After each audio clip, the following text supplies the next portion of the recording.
Assalamualaikum warahmatullahi wabarakatuh. Perkenalkan, saya dari Nursipa Faradina dengan nomor induk mahasiswa 23140221 dari Program Studi Pendidikan Guru Sekolah Dasar Universitas Trilogi.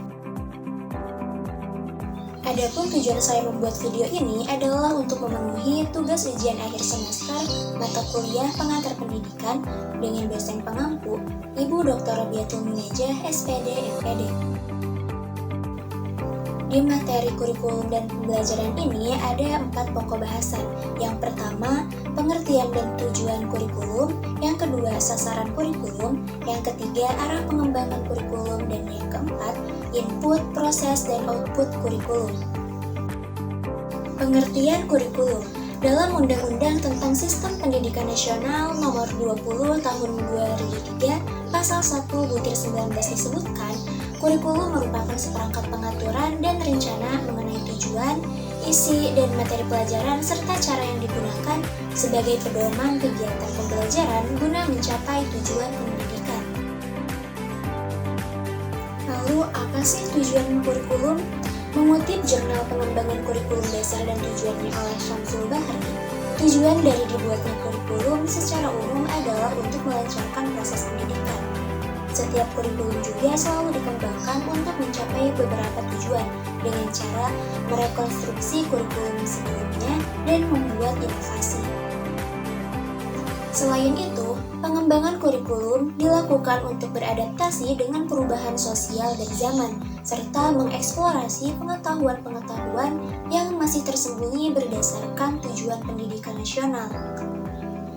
Karenanya, kurikulum diharapkan dapat menyikapi persoalan sosial yang datang seiring perputaran waktu. Selanjutnya, sasaran kurikulum. Sasaran kurikulum terbagi menjadi 2, yaitu sasaran umum dan sasaran khusus. Sasaran umum cenderung menjadi pernyataan yang luas dan biasanya tidak terukur. Sasaran umum cenderung digunakan untuk program pendidikan kejuruan atau teknik, atau muncul sebagai sasaran umum dalam suatu silabus mata kuliah tertentu. Sasaran khusus atau kinerja sasaran. Pembentukan sasaran khusus memungkinkan siswa untuk tahu persis kinerja apa yang diharapkan dan untuk gelar atau tingkat apa yang harus dipertunjukkan. Sasaran kinerja memberikan arah yang jelas bagi guru dalam memilih informasi teknis dan bahan kurikulum. Sasaran kinerja berfungsi sebagai kontributor untuk mencapai sasaran umum dan akhirnya memenuhi tujuan kurikulum. Selanjutnya, arah pengembangan kurikulum. Penyesuaian atau pengembangan kurikulum ini sangat diperlukan untuk mengikuti perubahan zaman dan kebutuhan belajar masa depan. Kurikulum perlu disesuaikan agar fleksibel dan mudah dikontekstualisasikan sesuai perkembangan teknologi, sosial, dan lingkungan global serta kebutuhan akan keterampilan lunak dan karakter pelajar.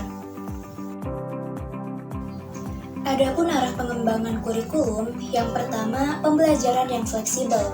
Yang kedua, menguatkan kurikulum berbasis kompetensi. Yang ketiga, struktur minimum.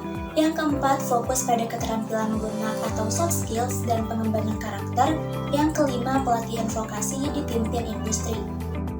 Bahasan selanjutnya mengenai input, proses, dan output kurikulum.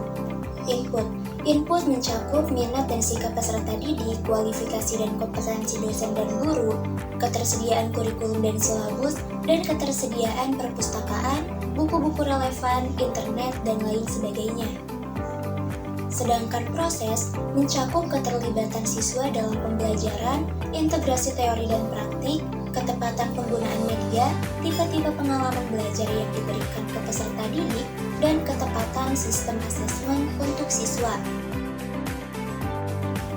Adapun output mencakup prestasi akademik dan perkembangan personaliti peserta didik, lama tunggu untuk memperoleh pekerjaan, dan prestise pekerjaan yang diperoleh siswa, dan kepuasan dunia kerja atas kinerja lulusan. Sekian pembahasan dari saya. Semoga bermanfaat. Wassalamualaikum warahmatullahi wabarakatuh.